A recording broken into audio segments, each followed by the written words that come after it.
Hello बच्चों, let's read this question. The question says that बच्चों assertion और reason type question है। यहाँ पर असर्शन ए में बोला गया ATP is the main source of energy of many anaerobic reaction.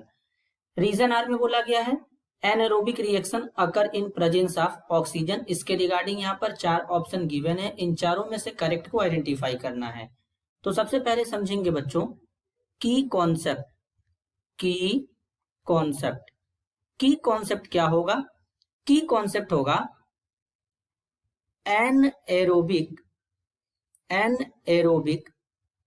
Reaction. तो सबसे पहले यहाँ पे समझेंगे होता क्या है। तो बेसिकली बच्चों यहाँ पर अगर हम पहले असर्शन को देखें तो बोला गया ATP is the main source of energy of many anaerobic reaction. Basically बच्चों बात करेंगे एटीपी क्या होता है। एटीपी का पूरा नाम होता है एडिनोसिन ट्राइफॉस्फेट। इसे ब्रोकर ऑफ एनर्जी कहते हैं।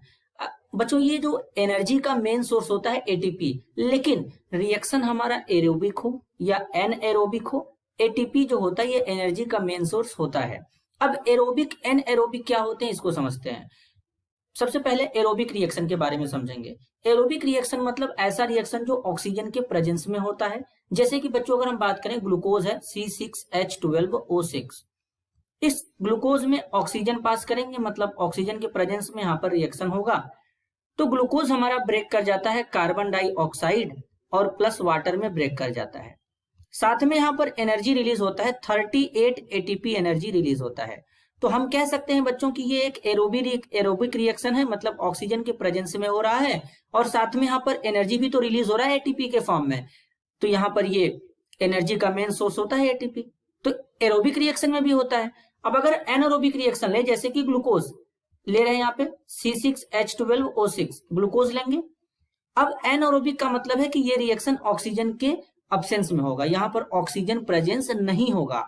और जिस रिएक्शन में ऑक्सीजन प्रेजेंस नहीं होगा बच्चों, वो रिएक्शन एनएरोबिक रिएक्शन कहलाएगा।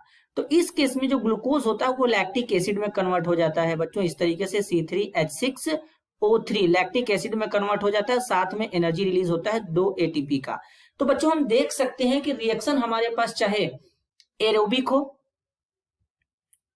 हो या फिर एनएरोबिक हो,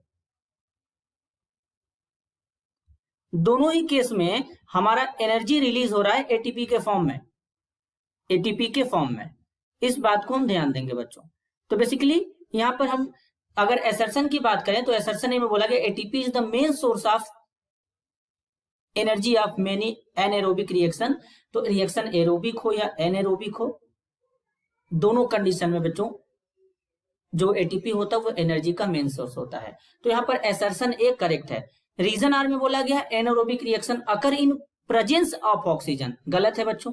यहाँ पर होना चाहिए अब्सेंस ऑफ ऑक्सीजन, क्योंकि एनएरोबिक रिएक्शन है तो इसमें ऑक्सीजन नहीं होता है, तो इसलिए रीजन आर गलत हो जाएगा। तो इस क्वेश्चन के लिए करेक्ट आंसर क्या होगा बच्चों? करेक्ट आंसर होगा option 3, if assertion A is true but the reason R is false. This is your answer. I hope you understood it well. All the best.